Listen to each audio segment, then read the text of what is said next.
Hello everyone, today is World Meditation Day and I thought I would take the opportunity to say something about meditation. The practice of meditation initially arose in response to two existential questions. How may we find lasting peace and happiness? And what is the nature of reality? I would suggest that the vast majority of people who have ever approached a religious, spiritual or philosophical tradition, or has embarked on a practice of meditation or prayer, has done so with a view to answering one or both of these questions. Although these may at first appear to be two very different questions, requiring two very different responses, it turns out that the ultimate response to both questions is the same.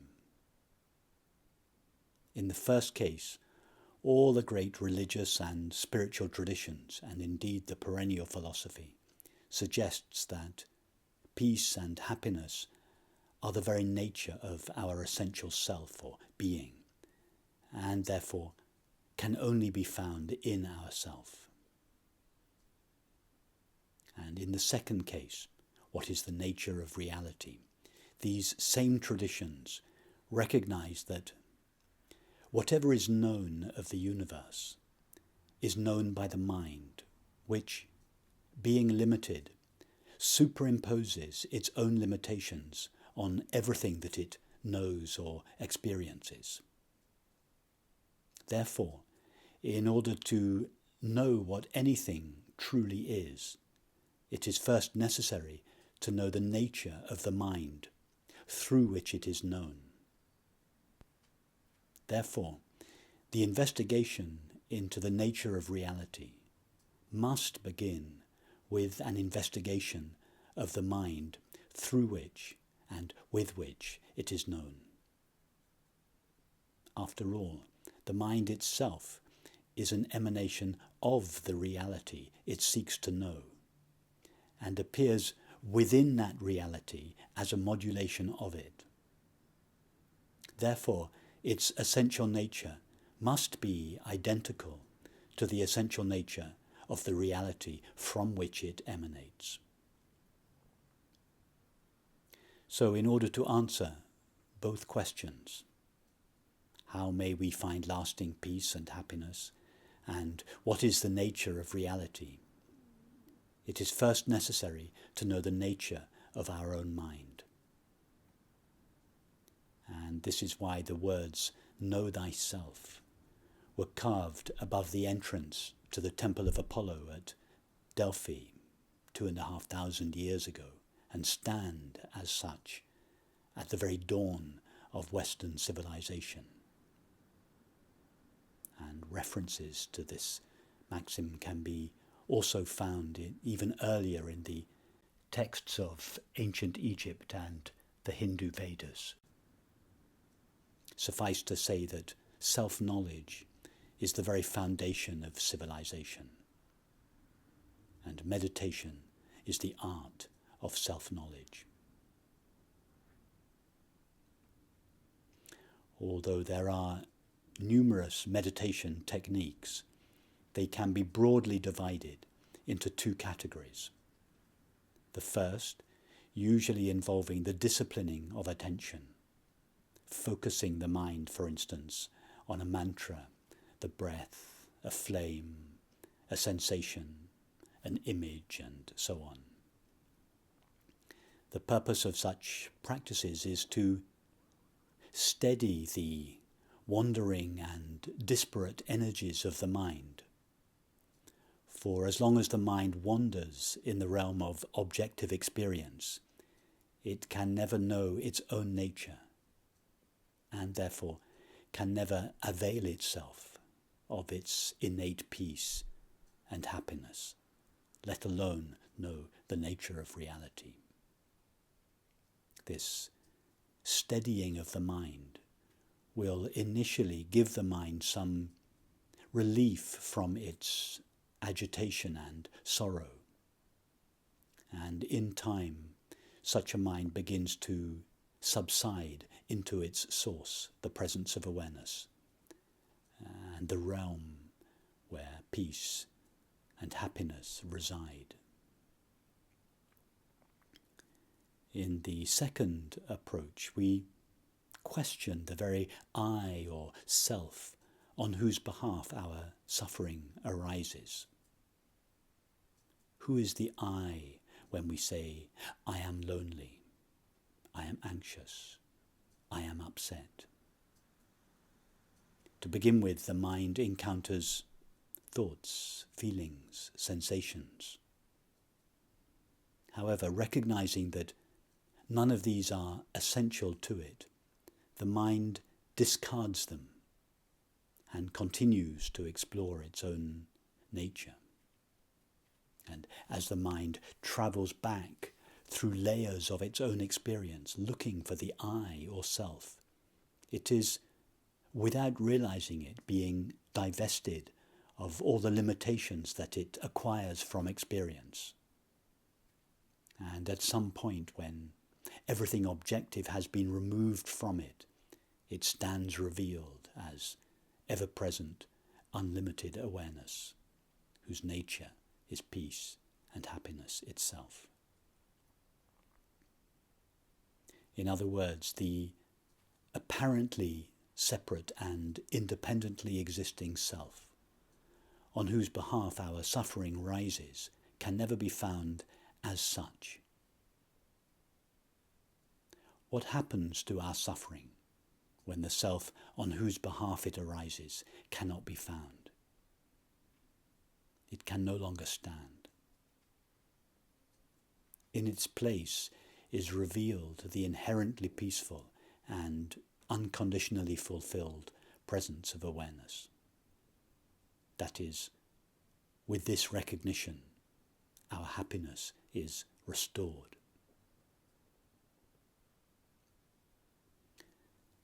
If you would like an analogy to help you to relate to these two possible approaches to meditation in your own experience, you could take the example that I often use of an actor, John Smith, who plays the part of King Lear.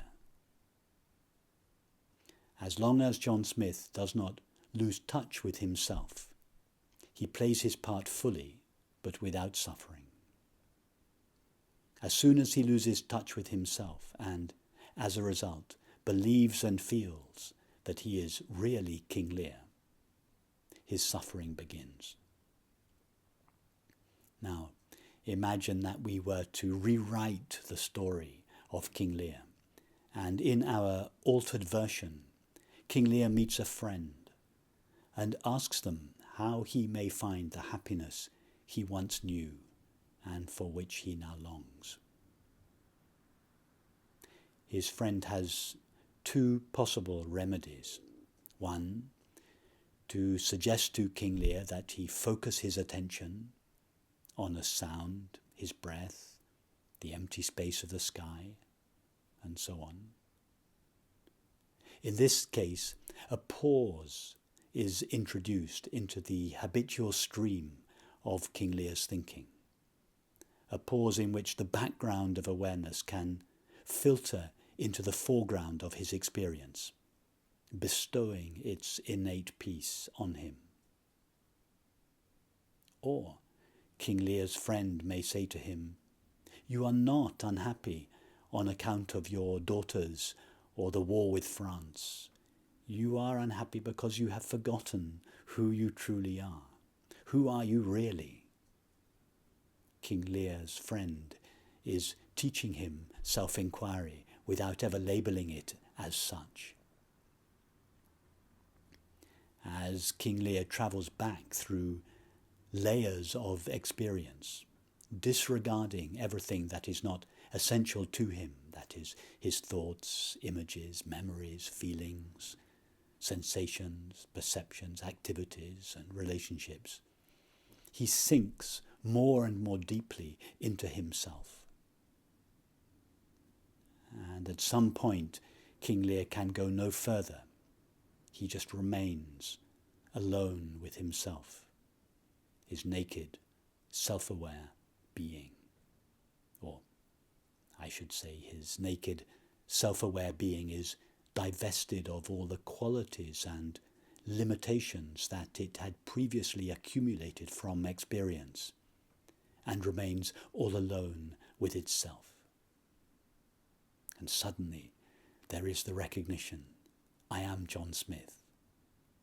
And with that recognition, his innate peace and happiness is restored. So, sooner or later, whether we initially started our meditation practice by directing our attention towards a subtle object of experience, or whether we directly investigate the self on whose behalf our suffering arises, the mind will subside in its source and at some point be revealed as the very peace and happiness for which it was in search. This sinking into the depths of being and resting there as that is the essence of meditation. Rumi described the art of meditation, beautifully rendered by Coleman Barks, when he said, "Flow down and down and down in ever-widening rings of being." As the mind sinks more and more deeply into itself, it is occasionally suddenly, usually gradually, divested of the limitations it acquires from experience and becomes, so to speak, wider. That is, it loses its limitations and at some point stands revealed as infinite, self-aware being. Aware being as such extends beyond the limitations of the body. It is the single, infinite and indivisible reality from which everyone and everything derives its apparently independent existence. Thus, the aware being, or awareness itself, that we first recognize as the source of peace and happiness in ourself, is realized as the very reality of the universe. This recognition that we share our being with everyone and everything is known from the perspective of a human being as love in relation to people and beauty in relation to things. Thus, self-knowledge is not just the direct path to peace and happiness. It is the means by which the ultimate reality of the universe may be known.